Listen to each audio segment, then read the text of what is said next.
All right, here we go. And let's get the live stream going.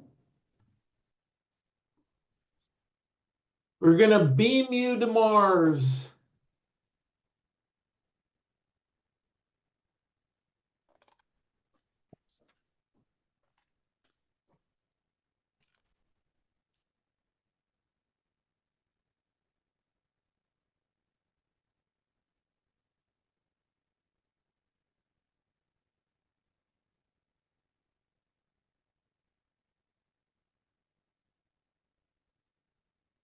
All right, here we go. Mastermind with Neil Schwartz and our special guest today, Tabitha Adams. Good morning, Tabitha. Good morning.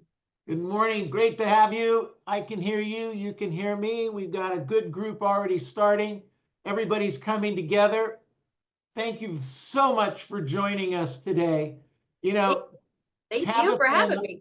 Tabitha and I know each other on and off for a long, long time. And this is the first time that we've been able to put this together and make this happen. I'm very excited about it. A lot of the agents that are with our organization are coached by Tabitha. Thank you so much for that.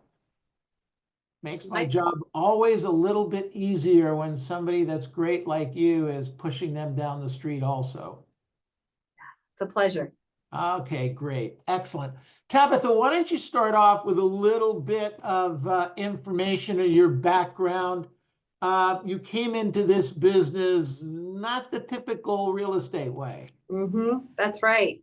Yeah, I am a Mike Ferry coach. I coach around 70, I average about 72 people a week in the Mike Ferry system. I have anywhere from somebody that's brand new to someone that has a net worth of 100 million or that wants to do, 300 transactions. So I get the pleasure of coaching all types of people. And I think it helps with our own versatility, and just watching someone, it's just as exciting to watch somebody that's brand new to get their first deal versus someone that just hits $100 million in, their net worth.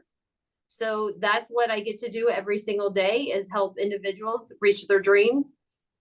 Before that, I started off as a secretary for a law firm, and I ended up being a receptionist. Then I got to be a secretary. Then I became a paralegal. And then my boss said, I'm shipping you off to DC to go be an attorney. And then took off from there, and life just happened. So I was an attorney for 20 years. I got to represent countries and able to close over 300 billion in closings through that. And then after that, I became an agent and decided that I wanted to be my own boss instead of working for somebody else and not having a life, and to take control of my life. And I became a realtor and then an investor, and now an MFO coach. All right. Quite a story. Absolutely. So we talked a little bit before this, and you had shared that the road coming here was kind of interesting and not quite as fraught with potholes and problems, that you got the opportunity as a lawyer working with countries, presidents, et cetera, which opened some doors, which also made it interesting for you to look at to do transactional law instead of combative law. So that was first of all. All right. So like me, Tabitha doesn't like confrontation.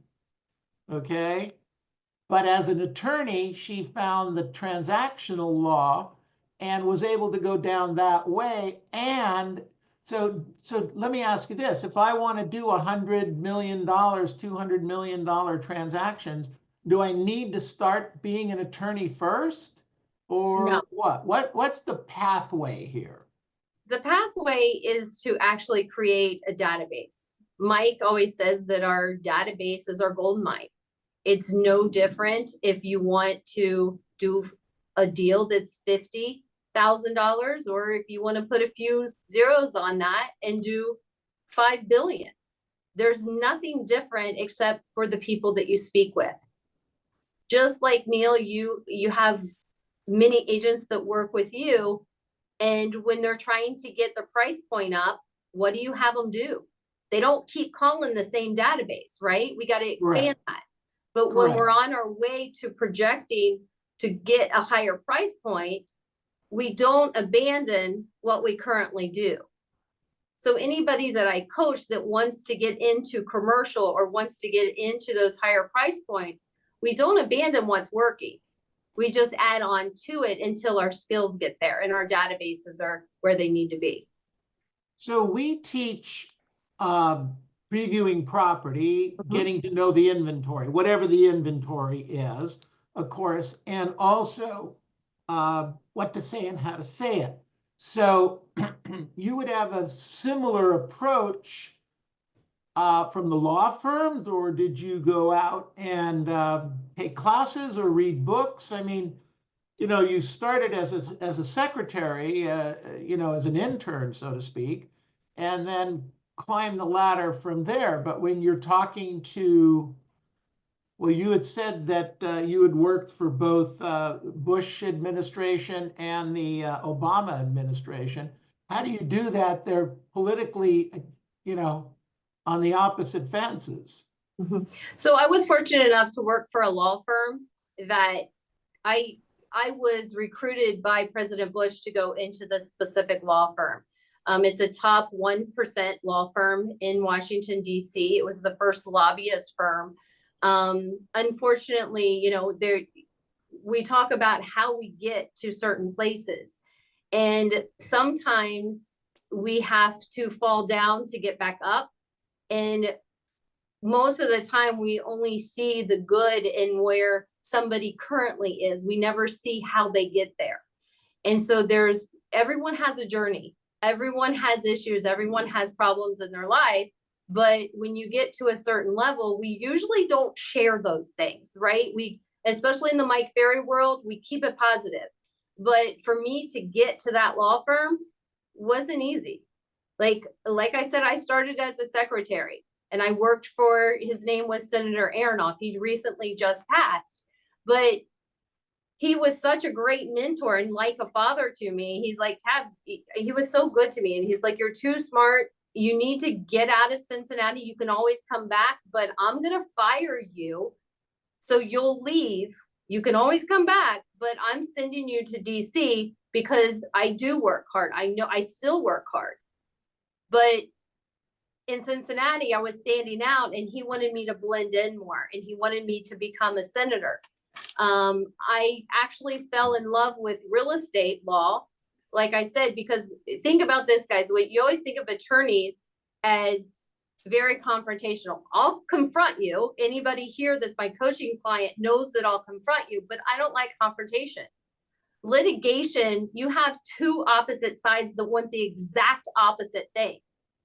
Transactions, like real estate, what we all do in real estate law, you have two separate sides that want the exact same thing. So you're working together to get there. So when I went off I was working for a top 100 tier firm. And then I was going to law school at the same time. I had some major clients. One of my major clients was Albert Small. He was one of the largest real estate developers in the world. Also, Mr. Lerner, who owned the Nationals. Ted Leonsis was a huge developer. Now, Mr. Turner was a big real estate developer who owned the Nationals. So he was one of my personal clients. And then also Ted Leonsis, who owned the Capitals, and then also the Wizards. He was a big developer as well. So with them, I got a huge network and I learned a lot about real estate. But then I worked with someone that I was extremely close to, and I got engaged, and we were both working on a huge deal, and we represented Bin Laden Construction.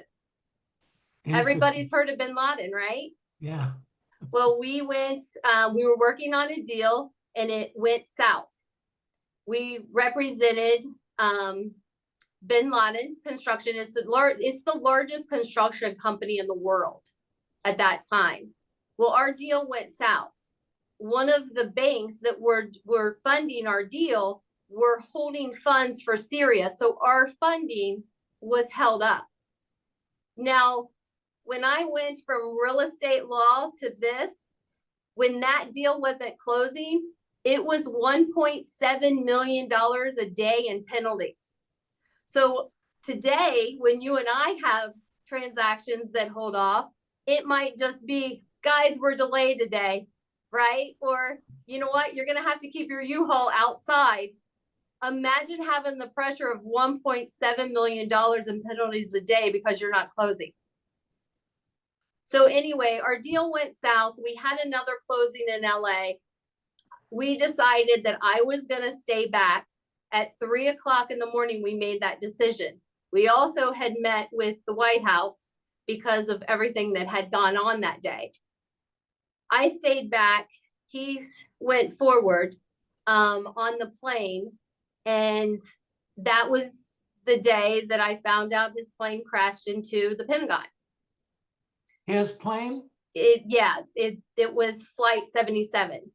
Wow. And I had to make a decision that day. Now think about it. I was supposed to be on a plane. I cancel at 3 a.m. I'm working with the Bin Laden's family. One of my best friends is the pilot for Air Force 2. And all these crazy things are happening, and I don't get on the plane. So now the FBI is investigating me 24/7, and I'm working for a law firm trying to get a deal closed, and my fiance was just announced dead. So from all of that, I'm worried about what I'm going to have for breakfast. Yeah, so I was like, I had to make a decision that day. I had to decide if I was going to, and I didn't make this decision until I stopped crying for 5 minutes. When I stopped crying for 5 minutes, I realized I was going to be okay. And I made a decision, am I going to thrive or am I going to survive in this life? How can I make my life better? Well, then through all of that, I got to meet President Bush. The reason why I met him is because I threw up all over his shoes. Because I was so upset. When I get upset, I throw up. And so then he recruited me to my new law firm. And then I started representing countries. I represented Abu Dhabi, Qatar, Syria, Saudi Arabia, Middle Eastern countries. Imagine being blue-eyed and blonde hair going to the Middle East. Now, Abigail is getting ready to go to the Middle East, so I've given her a couple of ideas of what to do and what not to do, right? But when you're 30 years old, you're young, you're blonde, you're blue-eyed, 9/11 just happened. Imagine what that looked like. So here I am, I get transferred to this law firm representing countries, but sometimes during those things in life, the best things in the world happen to you. And I had already made a choice that I was going to thrive in this life. And through that, I got to close the Chrysler building. I got to close the Baltimore Harbor. I got to walk down with a wire for $7.7 billion for one closing. I got to understand so much about real estate. I never would have gotten an opportunity to work with presidents of the United States and do deals for ambassadors and things like that without that tragedy. Interesting. Very interesting. Well, I'm sorry you had to go through that, but you know, that brought you through to where you are today. The interesting thing that I want to talk about here for the group is that you don't know where you're going to start. You didn't start going down this path, correct? You were in Cincinnati going to did you go to college originally? Yeah. I went to Ohio State. I was a chemistry major. That's perfect background for what you have. Yeah, exactly. Yeah, I that's actually right. No wonder they were investigating you. Exactly. I was actually going to go to medical school. I had actually gotten into medical school, and I got pregnant with my son, and I got kicked off the cheerleading team. I don't know why, right? Just a pregnant cheerleader. Who wants that, right? Everybody. So that happened, and I decided to start my own stock photography agency. I had one here, Germany and Japan, and that's what I sold that to actually go to law school. Interesting. Great stuff. So, but what you're saying to me is, and we've talked about this because this is how you help some of the agents that you work with, is that you don't have to go the path that you've been down to expand your business, expand your thinking, correct? You don't. So walk us through some of that, Tabitha, because everybody's sitting here thinking, well, I'm not going to go to law school. I don't know the Bin Laden family, and I'm a Democrat, so therefore Jeb Bush is not going to talk to me. Right. So what had happened is, after going through that, as soon as that it all happened, a new attorney was in his office the next day. And no matter what happens, it's a business. And I was seen as a number. It's like they came into my office, Tab, we're really sorry about your loss. I know you're supposed to bill 2,400 hours per month, but we're going to give you a month to get it together. But after that, we expect you to be back up at 2,400 hours. And I had pneumonia one week, and I ran out of clothes because I hadn't gone home in 7 days. Now, remember, as an attorney, you have to bill 0.25 every single day at every single 15-minute increment.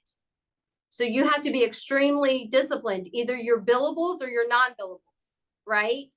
I didn't realize that was kind of how the world kind of worked, but I knew that I could do this for myself. And we had all these attorneys. Now, my bosses became Graham Wisner. His dad started the CIA, Frank Wisner, and Bob Cohen, right, director of FBI. And I'm sure you guys all know Ben Chu, who was Johnny Depp's attorney.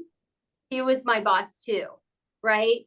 So with that being said, I was just kind of tired of the law firm life, and all these attorneys, we went through the depression of 2006, where a lot of attorneys, especially real estate attorneys, were losing their jobs. And so we decided that I was done. I was really done for there, because we were having attorneys commit suicide that went to Harvard and Yale. And one of my best friends was my agent that helped me with my houses in DC. He had houses. He worked, when I told him I wanted to find a house, he told me he worked from Monday through Friday from 9 to 5, and that I would have to take off work. He had a schedule, and he had more time. He had and a lot more money than I did. And so I was like, I want to be like you when I grow up. And he's like, well, you need to follow the Mike Ferry system. And I'm going to help you find, when you move back to Cincinnati, I'm going to help you find a place that is Mike Ferry. And he helped me find a brokerage in Cincinnati that was Mike Ferry. Who was the agent in Washington, D.C.? Trey Grooms. Okay. Yeah. So he was a Keller Williams agent. So he introduced me to Sarah Close and Ren Jones. Oh, I know Ren. And Ren Jones is the owner. He was owner of Vulcan 7, and he was my first coach. And so I hired him as soon as I moved. My law firm kept me employed for 6 months. I gave them a year's notice, and they said I could move to Cincinnati and work from home for 6 months, and that I was welcome to come back if real estate didn't work for me. And so I got a coach right away. I worked my butt off, and that first year just took off for me. I moved from an 8,000 square foot house, bought my first investment that was 800 square foot house that was $35,000. And I moved into it so I wouldn't have commission breath. And my mom, she was in my car, and I remember telling her that I quit my law firm and that I was going to be a realtor. And she's like, you go from working with the president of the United States to something that takes a high school education, and now you're going to be on commission? How can you do this to me? And she cried, and she jumped out of my car and wouldn't get back in. And she's like, you're going to fail. You're going to have to put your daughter up for adoption, and I'm going to have to feed her and feed you. You're not going to make it. How can you do this to us? She was really mad, but it was because she loved me and she was concerned.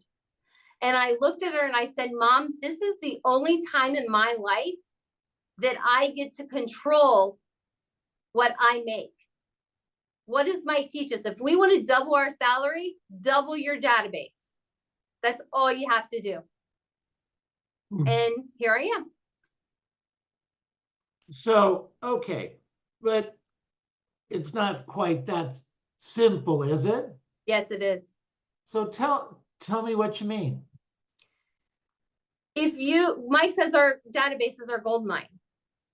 And think about it. So he always says it's 10% of our database should come to us if we call them once a quarter and if we send them something of value. Say I want to do 100 deals.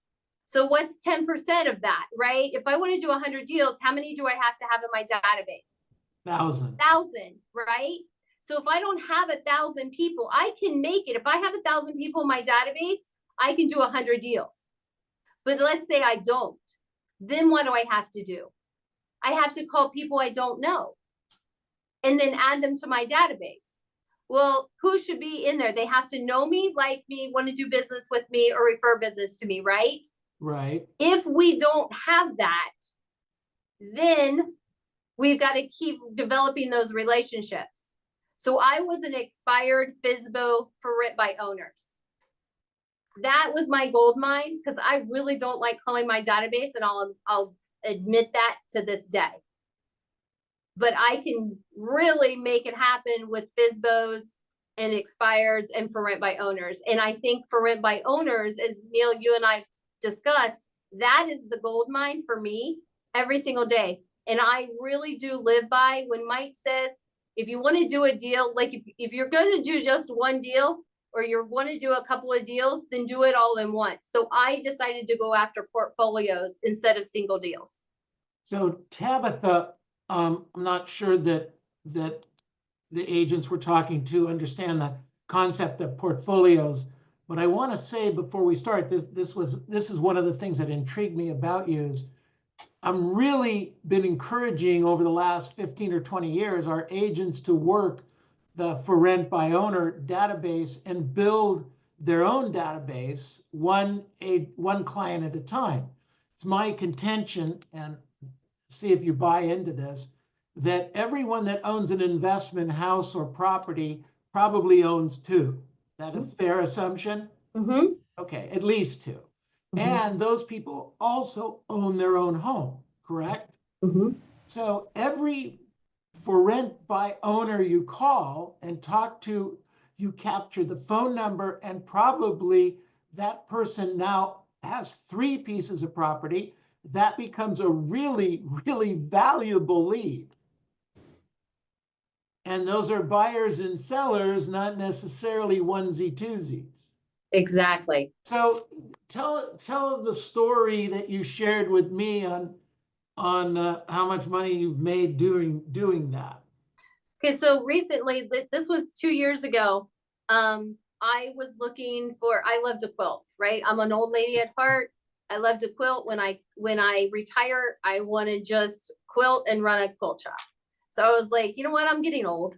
I need to slow down a little bit. I go 90 miles an hour every single day. I get up at 4 a.m. I coach all day, 7 to 7, and Fridays are my day. One second, Tabitha, I hate to slow this down, but didn't you just do a world tour of Ironman? I did 4 Ironmans this year. Yeah. But I'm getting ready to do getting ready to do Patagonia, which is one of the hardest triathlons of the world. And another Ironman later on. But I'm preparing for 7 marathons in 7 days on 7 continents. What do you do on Thursday nights? Yeah, exactly. Why not? Right? So back to the for rent by owners. Guys, it's really, really important to understand how simple this is. There's an absentee script that will help you out tremendously. But what I was telling Neil is when you're doing the for rent by owners, most people just stop when so first, where do you find for rent by owners? Right? Well, go anywhere. Go anywhere to find for rent by owners. You can go on Zillow and look for rent, right? I find some on Craigslist. I was at a prospecting clinic. I had a new guy that I just started coaching, very brand new. I said, all right, how about I set you an appointment? So I called a for rent by owner for him off of Craigslist. Okay, Craigslist. How many of us go on Craigslist now? Nobody. That's why it's a great source. So what do you say to a for rent by owner? Ring, ring. Hello. Hi, is this the owner of 123 Main Street? Yes, it is. Do you still have that for rent? Yes, I do. Great. Just out of curiosity, have you ever thought about selling that? Well, no. Well, what would it take for you to consider selling? Well, I don't know. Well, if you had to guess, what would that be? Well, if you got double for it, would you consider selling it? Well, I guess. But no one would pay that. Right? But usually this is where the agents stop. They stop when they hear that I wouldn't consider selling it. They're not diving deep enough. So then, all right, so if I gave you double, would you consider selling it? Well, why don't we do this? Why don't we set up a meeting? Most of the time, guys, I haven't set a single appointment in person in over 3 years. I do all mine on Zoom. I don't like to waste time. So I get the person on I say, why don't we set up a meeting by Zoom and see if we can make the numbers work for you? Great. Just before I let you go, and before we talk about that, just out of curiosity, how many do you own in your portfolio? Well, I own a lot. Well, great. What's a lot? Well, I don't know you. I'm not going to tell you. All right, that's fine. But just out of curiosity, how many do you want to add to your portfolio? Notice I'm not saying the time, the date, right? I'm not saying by when. I'm saying how many do you want to add to your portfolio to keep it open? Well, I would like to buy maybe, I don't know, another apartment complex. Okay, so like the one you own, or would you like to upgrade? Well, it would be nice to upgrade. Well, what would an upgrade look like? I would like to buy an 8 unit. Great. Do you need to sell anything in your portfolio before you purchase something else? Well, yeah, I think I would. All right, great. What are those addresses so I can run the evaluations for you there? When we were in the prospecting clinic, that guy that I talked to, he had 17 properties to sell. Now, when I did this for my quilt shop, the lady had 300 properties. The building was only 350 grand is what it was worth. She had a portfolio of 300. I sold 203 of them for her in a portfolio, which means all together. And I grabbed one of my countries that used to buy investment properties, and we sold it for $264 million. And guess who had both sides? Right? At 6%. So with my agents that I coach, you don't have to have that background. You just have to call the for rent by owners. You have a Mike Ferry coach to walk you through how to get these deals done. It's not that complicated. So can you sell one property for 350 grand? You guys do it all the time. Can you sell a property for 1 million? Abigail, I see you do it all the time. So it's just like you're doing 200 transactions at the same time. That's all it is. You just have more, you have a sheet of paper that says, here's all the properties that you're selling. And instead of one rent roll, you might have a couple thousand rent rolls. That's the only difference. And your commission check is a lot nicer. You're doing the same amount of work. I was done in 4 days for $14 million. That didn't take me any more work. So is there any specific questions on that from anyone? Or Neil, what do you? No, you're fine. I think that's a great thing. Go ahead, Tiffany. Where do you go to find someone who would buy a bunch of property all at once like that? Like, is there a group of people that you go to get the buyers for those type of seller? That's where you have to start developing your sphere, your database, right? Because once you start, like if you go to your title company, sometimes they'll give you a list of multifamily or apartment buildings, right? They'll give you a list. Or if you go on the auditor site, you can search for apartment buildings, and there's companies out there that do it as well. But if you're doing it individually, you would just go to the Secretary of State and look and see who the owner is, and go through the documents on the Secretary of State website, and you'll find the owners, and then you just call them and ask them, and then you'll ask them those same 3 questions that I just did. And then and if even they're not interested, you still put them on your Excel sheet. We don't need anything fancy here, guys. Neil Schwartz owns 17 buildings, all 4plexes. Not interested in selling, but will consider if I find him an 8plex. Right? Tabitha, I mean, to your point, every investor I know at any level in life is always interested in the next deal. And where they get money is in their banking relationships with generally a phone call. So it's not hard to find the money. You know what's hard is finding the deal. Every investor will tell you, you bring me a deal, I'll buy it. Right, Tabitha?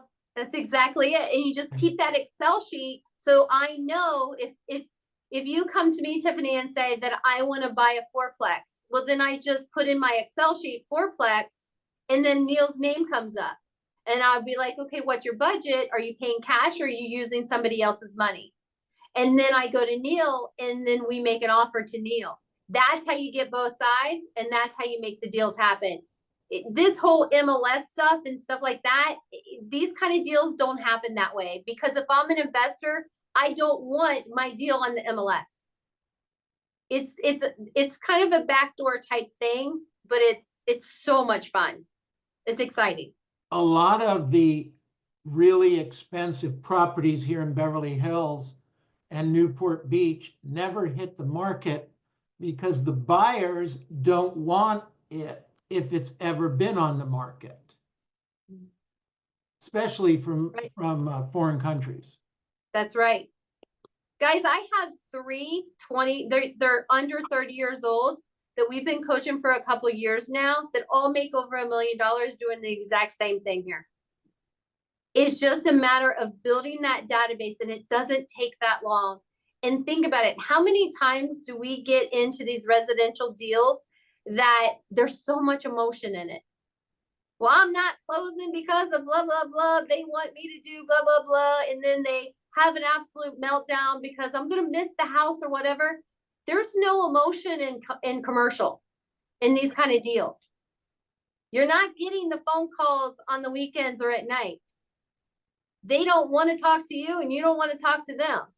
And either the numbers make sense or they don't. That's it. Tabitha, I have a question. Have you ever considered getting like a wholesaler deal to sell it to your investors? Have you never done that? A wholesaler deal? A wholesale deal. Well, it's off the it market. depends. Okay, so here's the thing. I educate my clients on we don't need a deal to make this happen. Think of if I showed you the numbers today and you look, let's say that you're too young for this, but Neil, can I include you on this one? In 2006 to I am 2008. definitely not too young. Okay, so in 2006 and 2008, we were overpaying 100 grand, 200 grand on all houses, right? We were in just a couple of years ago, right? We were covering the gap. But if you look at those houses today, from 2006 to 2008, where they really overpaid, they're more than double, triple the values. So even if we overpay on an apartment building, the amount of money we're going to make off of that and the equity that it's going to gain in just 3 years, we don't worry about the wholesale. That's kind of beginner level is the wholesale stuff. Got it. Thank you. Karen, find the deal. When I say the deal, it doesn't have to be a deal, to Tabitha's point, but you have to find a buyer that wants to, a seller that wants to sell and get out of the property. You will find a buyer. In fact, right now, that's the problem in our country, is that we have lots of buyers. We have more buyers than we have properties to sell. And that is the real thing. Also Tabitha, I'm sorry. Sorry. Do you also keep a note on how much ROI they want to get back? Like, because sometimes they say, oh, at least 4%. Or Yeah, but we all know that cap rates and all of that can be manipulated, right? how? How? Okay, let's say that I have an apartment building. How can I increase my profit? Because it's all about profit and loss, right? And that's how we do those numbers. So what could I do to add value to an apartment building? Reduce the rent. listing price. Besides that, how can I Amenity? increase the value? Increase Raise the the rent. rent, Increase the rents. Increase the rents, one. What's another way? reduce expenses. Reduce expenses. You Exactly. can reduce expenses, right? I can get rid of property management companies. That's why I do a pro forma of actual and a pro forma that's projected. 3, what if I put a vending machine in? What Or if laundry. I put laundry in? What if I started paying or charging for storage in the basement? Car parking. Well, Yeah. So all of Tabitha, those things. one of the biggest sales in the country, the most amazing, was when they took the building, I want to say Park Avenue, I'm not sure of the street, and they put a Apple store in the basement. Do you remember that deal? No, I don't. Oh my God. The Apple store, they took the whole Apple store and put one entrance at the top.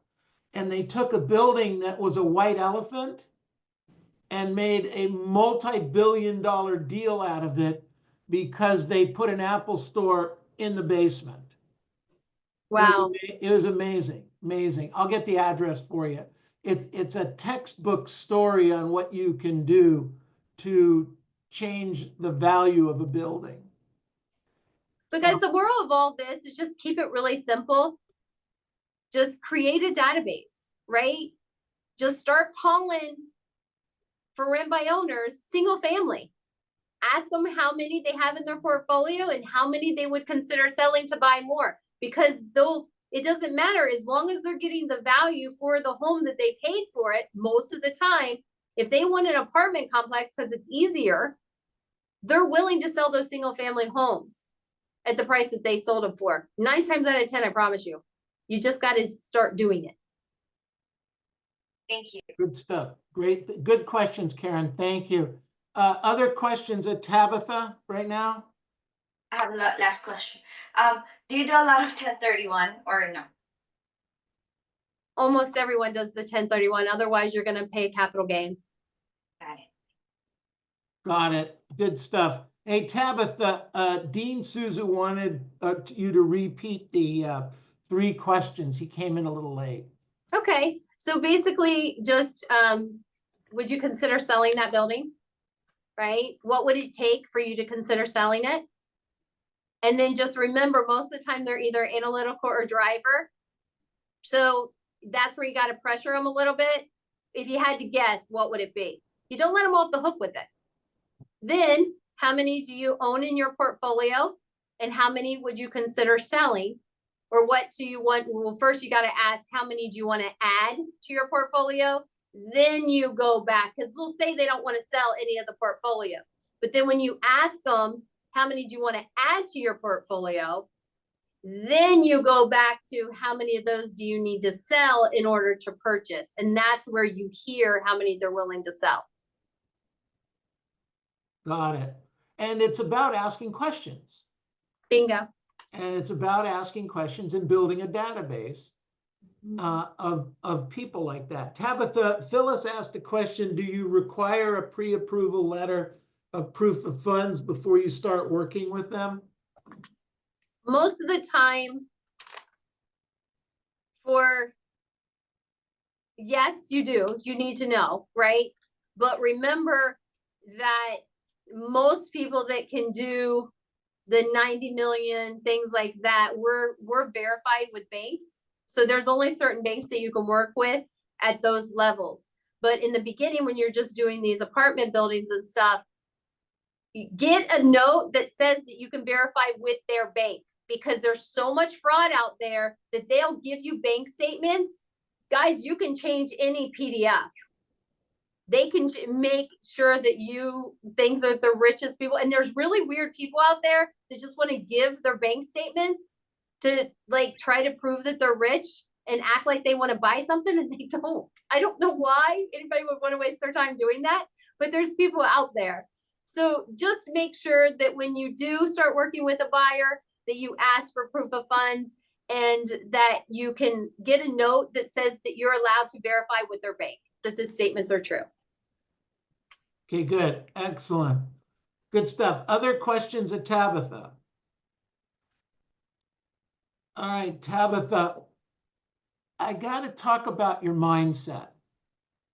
I mean, you come from look, we interview great agents and great coaches and stuff like that, and we talk about mindset and thinking bigger, et cetera, but what do you read? What do you listen to? How do you coach your people to deal with that? Well, we've got quite a few on here. We can ask them. Abigail? Yes, ma'am. How do I coach you on that? Okay. Well, you specifically work on my mindset, you work on my schedule, you break down everything with numbers.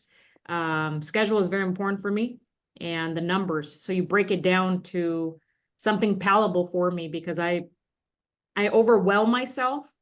And when I come to you, sometimes I have questions, sometimes I don't have questions, and you come prepared.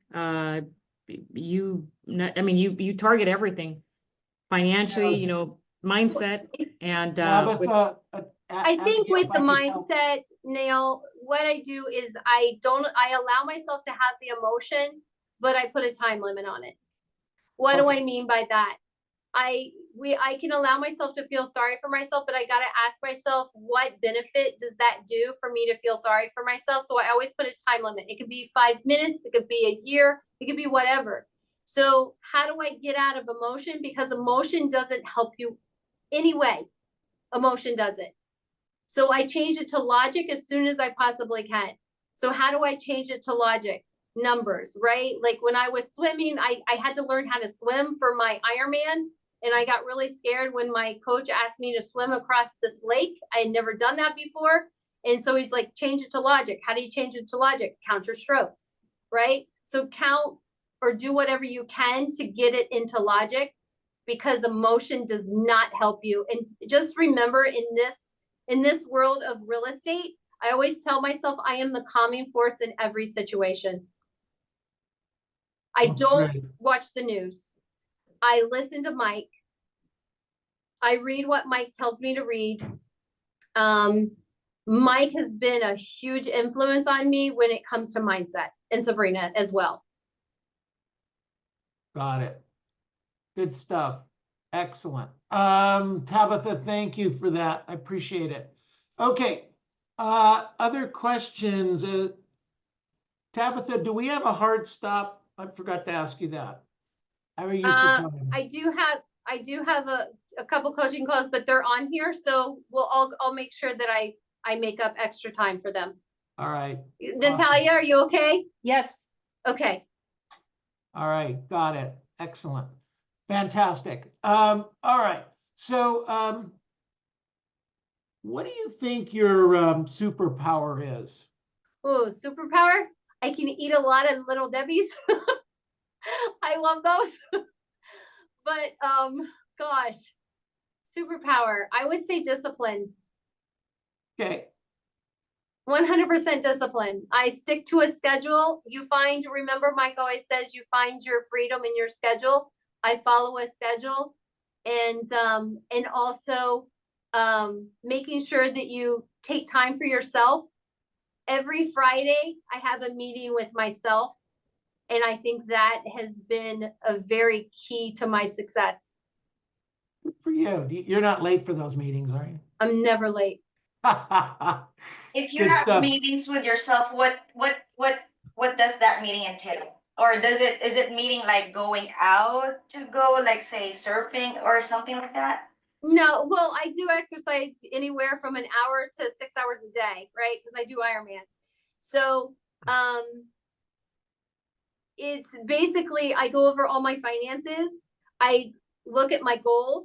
I see where I am on my goals and see what, I reflect on the week and what I could have done better. What did I do well and what could I have done better? I always try to keep it positive, but there's always a learning opportunity. And if you're not failing, you're not learning.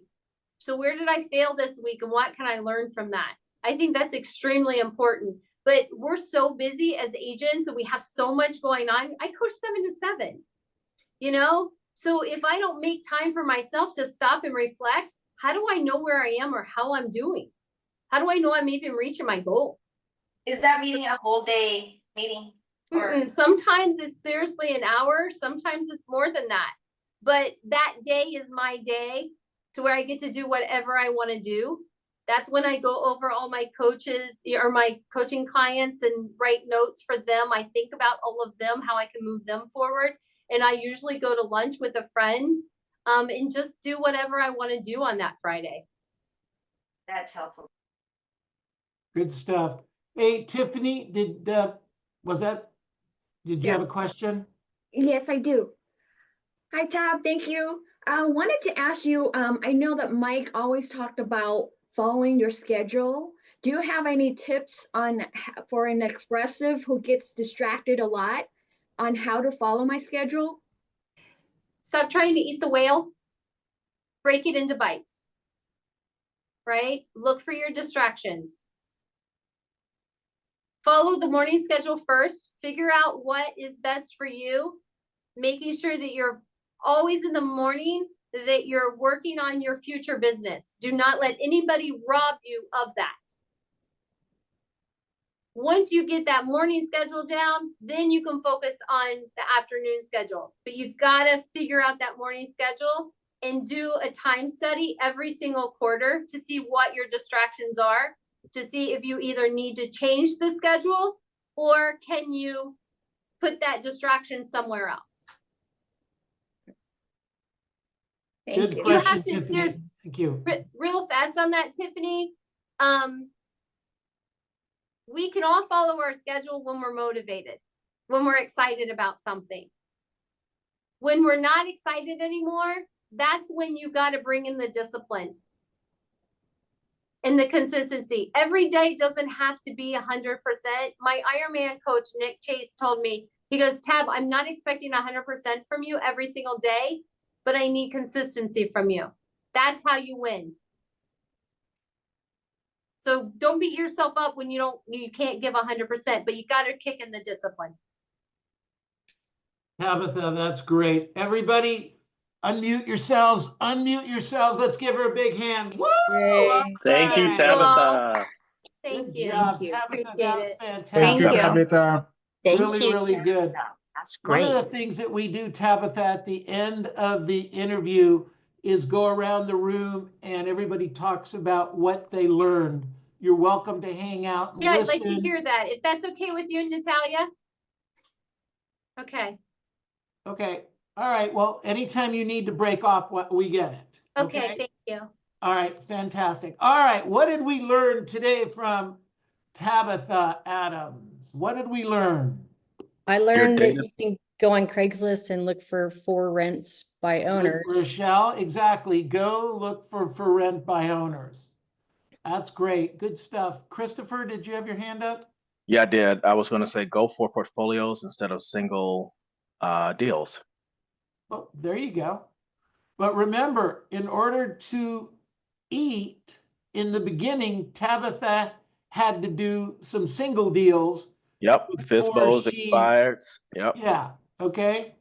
Yeah. So let's walk before we run, and run before we sprint. That kind of stuff. Yes, sir. Okay. What else did we learn today? Tabitha is a rock star too. Tabitha is a rock star. A true badass, and I love it. Good job. Hey, Okay, Neil. Dean.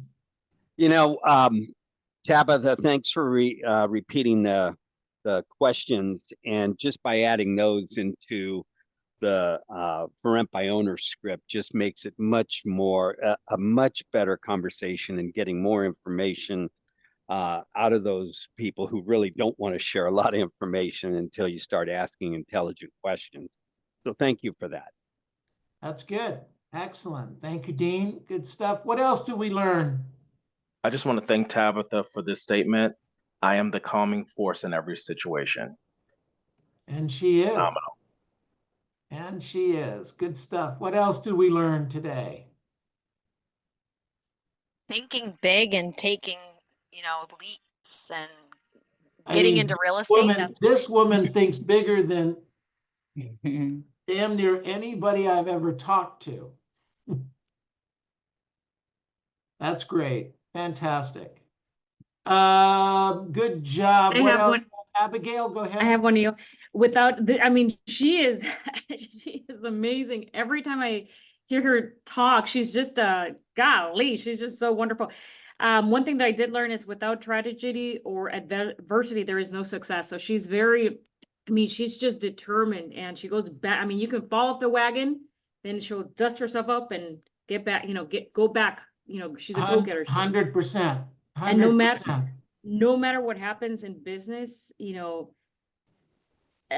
no matter what happens, it's just business, sometimes we have to get our emotions out of the way and just get back in your schedule, just make it happen.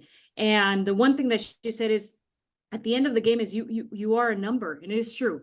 In this business, we see people as numbers too. It's a numbers game.